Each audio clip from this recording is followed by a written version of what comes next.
नौशाद साहब, आपसे सबसे पहले आगाज़ करूंगी, सर फरमाइएगा, कुफ्र टूटा खुदा खुदा करके मैं ये कहूंगी कि पाकिस्तान पीपल्स पार्टी ने बाकायदा तौर पर जो वो मुसव्वदा तैयार कर रहे हैं वो आज जो है वो शेयर किया इजलास में, लेकिन उन्होंने सिर्फ ये अपना मुसव्वदा शेयर नहीं किया। एक तो जैसे कि बिलावल भुट्टो ज़रदारी साहब पहले भी बात करते आए हैं कि एक वफाकी आईनी अदालत नहीं, चारों सूबों में भी आईनी अदालतों का क़याम होना बहुत ज़रूरी है। सर अभी तो एक पे इतना हंगामा बरपा है, आपको लगता है 4 सूबाई आईनी अदालतों की मज़ीद और ज़रूरत है पाकिस्तान को? देखिए, अगर एक आईनी अदालत कायम हो गई तो एक प्रेसिडेंट आपके सामने आ जाएगा। और फर्ज कीजिए कि पीपल्स पार्टी ये समझती है कि सूबाई सतह पर भी आईनी अदालतें होनी चाहिए, तो वो अपनी जो ख्वाहिश है या जो वो समझते हैं वो बाकी तमाम सियासी जमातों के सामने रख देंगे।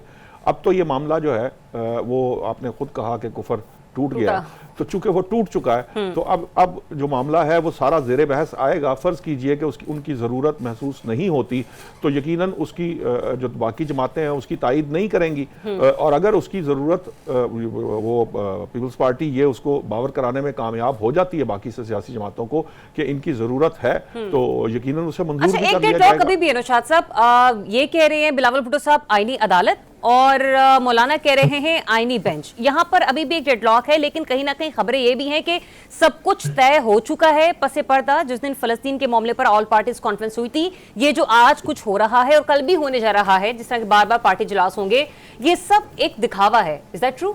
देखिए, हमारे पास भी कुछ ऐसी ही इतलात हैं कि मौलाना साहब जो हैं उनके मामलात हुकूमत से तय हो चुके हुए हैं। ये दिखावा आप इसे कह लीजिए या इसको यूं कह लीजिए कि कुछ चीज़ें ऐसी होती हैं, कुछ निटिग्रिटीज़ ऐसी होंगी जिसके ऊपर मामलात तय किए जा सकते हैं। देखें ना, मैंने अगर फ़र्ज़ कीजिए कि हमारे साथ पार्टिसिपेंट्स हैं, दोस्त अहबाब हमारे से बात कर रहे हैं इस प्रोग्राम में, फ़र्ज़ कीजिए कि कुछ बातें मैंने उनके सामने भी रखनी है, उनकी भी राय लेनी है। अगर उनकी राय शामिल कर ली जाएगी तो एक बेहतर राय डेवलप हो जाएगी। इन प्रिंसिपल अगर कोई फैसला हो चुका है तो वो हो चुका है कि आईनी अदालत बनेगी। अब फ़र्ज़ कीजिए कि मौलाना साहब उसके ऊपर आज आईनी बेंच से होते होते आखिरकार उस तक पहुंच जाए, तो ये कहा जाएगा कि हुकूमत उन्हें मनाने में कामयाब हो गई। ठीक है, अगर पहले आप शो कर देंगे सारे कार्ड, सियासत में कार्ड ही तो शो नहीं किए जाते, वही सीने से लगा के रखे जाते हैं, तो ये तो अभी फिलहाल की ये सिचुएशन यही है।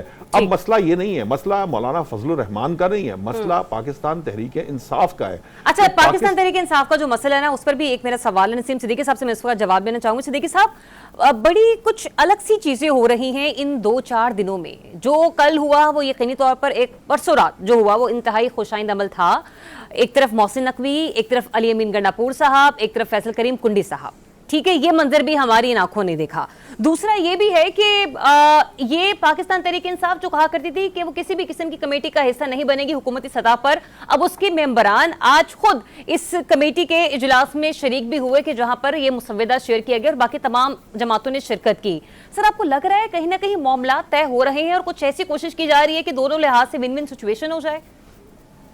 देखिए, ज़रियात में बड़ा अच्छा सवाल है आपका। होना तो पाकिस्तान में यही चाहिए, सियासी इस्तेकाम इसी तरह हो सकता है। आप जिस तस्वीर की या वीडियो की बात कर रहे हैं जिसमें अली अमीन गंडापुर साहब बैठे हैं और एक तरफ फैसल करीम कुंडी जो गवर्नर खैबर पख्तूनख्वा, दूसरी तरफ मोहसिन नकवी साहब बैठे थे, तो ये सही कॉम्बिनेशन था, क्योंकि अली अमीन गंडापुर आवाम के एक नुमाइंदे हैं और गवर्नर तो नुमाइंदा नहीं होता और ना ही मोहसिन नकवी साहब नुमाइंदे हैं, तो लीड वहाँ पे अली अमीन गंडापुर कर रहे थे। कौमी में मसला ये है कि वहाँ पे जो भी असेंबली बैठी है वो फार्म 47 वाले लोग हैं, वो लोग नहीं है जिनको अवाम ने वोट दिए थे, या अवाम का मैंडेट नहीं है, इसलिए वहाँ पे ज्यादा गड़बड़ होती है। लेकिन पाकिस्तान में सियासी इस्तेकाम लाने के लिए इमरान खान साहब ने भी कहा, बाकी जमातें भी हमेशा मिलजुल के बैठी हैं, तो जो कमेटियों में शिरकत हुई है या आइन में जो तरामीम लाई जा रही है और जिस तरीके से लाई जा रही थी, एक डकैती मारी जा रही थी ना रात के अंधेरे में, ना तो कौमी असेंबली के मेंबरान को पता था कि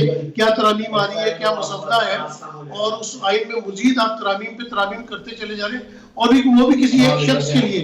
लेकिन यहाँ पे मौलाना फजल रहमान ने बड़ा अच्छा रोल प्ले किया और उन्होंने वहाँ पे रजिस्ट किया, और पीटीआई का जो जिस तरह भी आपने मिसाल दी, उस तरह के साथ भी उनकी कितने इख्तलाफात थे। नहीं पुकारते थे, लेकिन वो उनके साथ भी बैठे। तो पाकिस्तान में जब तक लेकिन आज तारड़ साहब फरमा रहे थे कि मुसव्वदे में इतनी कुछ चेंजिंग्स नहीं आई हैं, जो पहले आईनी मामला थे रखे अब भी वो गए हैं। हाँ, लेकिन पसे पर्दा जो खबरें हैं, जो इत्तलात है, वो हैं ये है कि जस्टिस काजी फायज ईसा साहब जिस एक शख्सियत के हवाले से मामलात ज़ेरे गर्दिश थे, शायद अब वो मुस्तकबिल में उस आईनी अदालत का हिस्सा नहीं होंगे। ये मुमकिन है कि इस बात पर आकर पाकिस्तान तहरीक इंसाफ और मौलाना भी इत्तफाक कर जाएं। जी देखिए ना, यही तो सबसे बड़ी वारदात थी कि अगर आप काजी फाइज ईसा को आईनी अदालत का सरबराह बना देते या उनको 3 साल के लिए एक्सटेंशन मिल जाती, सबसे तो बड़ा रौला ही इस बात का था। इसी में विन विन पोजीशन थी दोनों तरफ से, जिसमें पीटीआई कामयाब हो गए। तो बात है कि आईनी तरामीम आनी चाहिए, लेकिन जिस तरीके से लाई जा रही है वो तरीका नहीं होना चाहिए। ओपन डिबेट होनी चाहिए, और आप अगवा कर रहे हैं, आप लोगों को जोर जबरदस्ती कर रहे हैं, ये चीज नहीं होनी चाहिए। आप आइन बनाए भाई, आपको ये मामूली बात थोड़ी है कि आप लोगों को इस तरह मेंबरान को अगवा करें या उनसे जबरदस्ती आप वोट डलवाएं। आईनी तरमीम तो मिलजुल के आनी चाहिए, जिस तरह भुट्टो साहब के जमाने में हुआ है कि बढ़िया मुत्तफिका आइन आया था, और उस वक्त सियासतदान थे वो तमाम शामिल थे। अभी भी अगर इस तरीके से कोई आईनी तरामीम आती है तो बिल्कुल आनी चाहिए। ठीक है, ठीक है, सिद्दीकी साहब, पॉइंट आपका आ गया।